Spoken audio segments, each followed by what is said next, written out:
Hello everyone, Crimson Typhoon 7 here, back with another retro deck profile. Today I'm going to be showing off my Vayu Turbo list. Me and a buddy of mine worked on this deck for Tengu Mania 4 and it went through a lot of iterations. We settled on this list that we were pretty happy with. It did okay in the event going 2 and 2, but yeah, I just wanted to show off what this deck can look like in Tengu plant format because, in my opinion, it should look different than what it looks like in Edison. So let's just get into the deck profile. Starting off, the 3 Sirocco and the 3 Vayu. This is pretty standard. This is the namesake of the deck. And then the 1 Gale to go with it. This is all very standard. Yeah. The 3 Dark Gruffer to go with the package. This card is absolutely insane. Pitch one piece, send the other from deck to grave. And this card, in my opinion, gets even better with other cards we have access to in Tengu Plant format. Here is a late edition that we settled on and liked a lot. We tried the tour guide package with the Sangan, and I really think that this deck should run this in this format. It does not search Greffer, but it searches a bunch of other small dudes, and it really increases your consistency throughout a lot of game states. It sets up darks easily engraved for Dark Arm Dragon. It can search you hand traps. It can just search another tour guide, and it gives you access to Yugioh the Sea Dragon, which is absolutely insane with a card like Vayu. So I like this card a lot in this format. Some one-ofs, one Caius, one Glow Bulb, and one Dandy. We did try some lists with like all 4 of the plants, the Spore, Bulb, Dandy, and Lone Fire. It was pretty good. Having access to the level 1 tuners that are good off mills and just like, even if you like go Armed Wing, normal summon this, and then sync up from 6 to 7 to 8, there's so many things you can just do with this card. This is the most cuttable card out of the 40 in the deck, but I like this card a lot. At the very worst, it's just 3 blockers that you set until you can get your resources underway, but it's very nice. It can set up things. You can Foolish it, then Caius them the next turn. You can make Formula with these two, get yourself a light for the BLS because you have easy access to darks. But you could try with all 4 plants if you can find the room, but it's cool to try these cards in this deck. And then the Caius is pretty nice because you can easily get a guy on board to just tribute over. One Card Trooper, I know it's at 2 in this format, but this was another later edition. We were playing a more mill-heavy build originally with the 2 Card Troopers you're afforded in this format, but we decided on tour guides for just something more consistent, which I pretty much agree with. This card also beats over Thunder King and any other 1900 beaters and draws you a card, so you get to keep resources up. And it's searchable off Sangan if you just want to try and high roll. Like, you don't have to hit like Glow Bulb or the Vayu pieces off this. You can just use it as a 1900 beater, but if you do, you'll just be in such an advantageous position. The very small light swarm package, I'm not on 3 Raika. We just tried 1 and 1 with the Charge of Light Brigade, and I do like this a lot. It's not really necessary. It's more to just fuel your light counts, and again, if you get pretty lucky off milling, that's good, or just you can fuel your grave for Dark Arm Dragon or anything else. It's nice. I like these. Especially game 1 when you just need like generic removal to whatever you're playing against. These are just nice. Hand traps, 2 Veiler, and 1 Maxi. This is just format dependent. And if there's a lot of people just not playing spam decks, you just don't want to run a lot of Maxis, but it is nice to run the 1 because you have the Sangan. 2 Veiler is nice. Veiler is a very powerful card in this format. Yeah, and it's a light, so it's very nice. I can search off Sangan. Sangan bridges a lot in this deck, I feel like. Then for the bosses, we have the Dark Arm, the BLS, and the Gores. If you run more Raikos and more lights, you can definitely start slotting in Chaos Sorcerers into this deck as well. But you just have to determine your own personal tolerance for consistency cards versus power cards. And I think these are the two best power cards in the format, essentially. So it's nice to have these. And then we're not in a ton of traps, so we have Gores.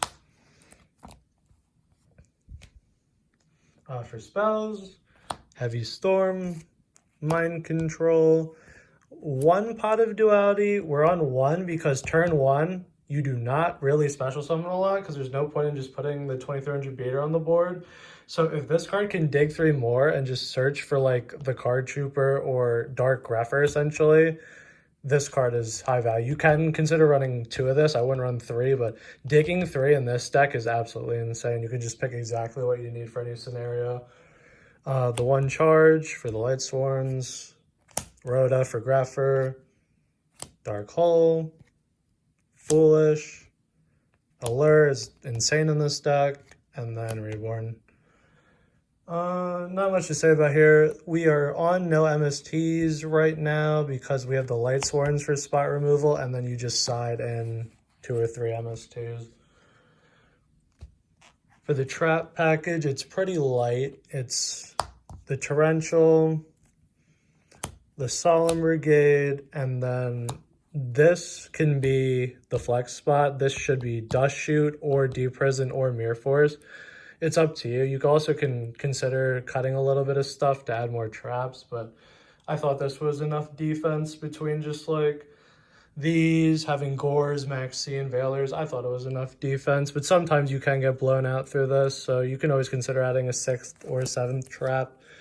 It is 40 cards. Not much to say about the main deck. I was pretty happy with it. It plays very consistently and gets a lot of beaters on board, which is the intent of the deck.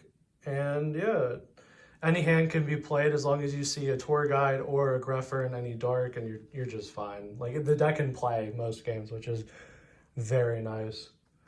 The advantage of Vayu in this format is there's no oppression, but Solemn Warning is completely blanked with Vayu because it doesn't banish for cost, so they just pay 2,000 to do absolutely nothing, and then you can just activate it again, which happened a few times in testing because people are not familiar with Vayu versus Warning. But anyway, on to the extra deck. The Blackwing boys was 2 Armed Wing and 2 Armor Master. We have very few times where Silverwind would come up, but there were a few times in testing that I would have liked to have Silverwind, so I would consider putting it in here in like a 15 slot. The extract's not super tight, but it's worth considering. But you will make these a lot, obviously. This is very nice, and you can hard make this a lot with the Gale and a level 4, like Gale Greffer, Gale Lila. It comes up a lot. Formula. This card's pretty cuttable. It's only able to be made with exactly a level 1 tuner and the dandy tokens, but it's a light, and that comes up more often than I thought it would. So I've actually made this a few times, but this card is certainly cuttable. Cataster, Bryo, Black Rose, Stardust, Scrap, and Trish. You can consider Dark End Dragon because Blackwings. It's worth it. It's kind of personal preference. This card can be removed for that, but you want to have at least one of every level in case you steal something with like Mind Control or Reborn. You want to have everything. And these are the best ones. XYZs, you get to play these because you're on tour guide. This card is God tier in this deck. This is absolutely insane. This is one of the reasons to even consider playing Vayu in this format, is because you can tour guide into this and get a Vayu back or get anything back. It's just so resource plus that it's worth running the tour guides. 1/4 Utopia. I don't think you need a Roach. I don't know. I've been colder and colder on Roach as the format goes on. And like, if you want to run Roach, you could just run Thunder King as a main deck card that's even more insane than Roach is a lot of the time. And then the 15 slot is Chimera Tech for side deck Cyber Dragons. This can be the Silverwind if you want it to be. It's a good card though. Side deck is always personal preference. I don't go through full sides in my video, but what videos usually, but one thing you have to side in this deck is 3 Thunder Kings. Games 2 and 3, especially if you know you're going first, and the deck that dies to this, you side out the Lila, the Raiko, and the Charge of Light Brigade for 3 Thunder Kings. It keeps your light count up, and then you just have another huge asshole that they have to deal with. But yeah, I'd consider siding. You always side 3 of these. Side the MSTs, side Cyber Dragons, and then like anything else you want. Maybe like more trap cards. You could side Mind Crushes for the and a Dust Shoot. Puppet Plant's nice to search off Sangan. Yeah, those are options to consider for siding. Final thoughts on the deck. It feels very consistent. You'll be able to play every game, but sometimes you don't have the extra oomph to close out games. It feels like this deck has issues with anything over 2,500 attack, which is another reason to consider running Silverwind for the grind game. But especially if you mill your stuff like BLS and Dad, you can have trouble ending games. But other than that, it is very consistent. And if someone wants to play a slow game with you, you will win a lot of the time. This deck has a very good matchup, at least in testing against Hero Beat, because you have a 2k asshole and they have 1900 assholes, so you just run them over in theory. And if you can save your warning for the Miracle Fusion, which is the only power play that deck has, you can win the game so easily. You also don't care about Thunder King much in this deck. There's like Sangam, but you just overlay it with the Tour Guide and then like one Pot of Duality and the Rota that are dead. Other than that, this deck really does not care about Thunder King. So that's another reason why it's nice. This deck, it does not beat agents that often at all. Agents have too many assholes that come out too quickly that you have to deal with. And it is a lot. Like you could definitely side like 5 cards just for the agent matchup, like Leeching the Lights and stuff, for just that, because this deck has a problem with that, but its matches were decent. And then we were like 50-50 on win rate against Tengu Plant. So it has an interesting matchup spread. If Gravekeepers pop up, you will lose, obviously. But it's a deck worth considering in this format, and I wouldn't play it like it's played in Edison with like a heavier mill package. You have the option of being stable with Tour Guide, so just play Tour Guide. And if you want to play something more like Edison, you can add the Plague and the Malleys in an extended mill package, but then you're high rolling. It's up to you. This is a more consistent build. You can run a more build with more power cards. That's just up to you. But yeah. It's a cool deck. It's something to think about. It's fun to play in this format. I don't think it's a bad deck by any means, and I think people should just try it out, which is why I made this deck profile. Yeah, I hope everybody liked it. Let me know what everyone thinks, and I will see you guys in the next one. Thank you.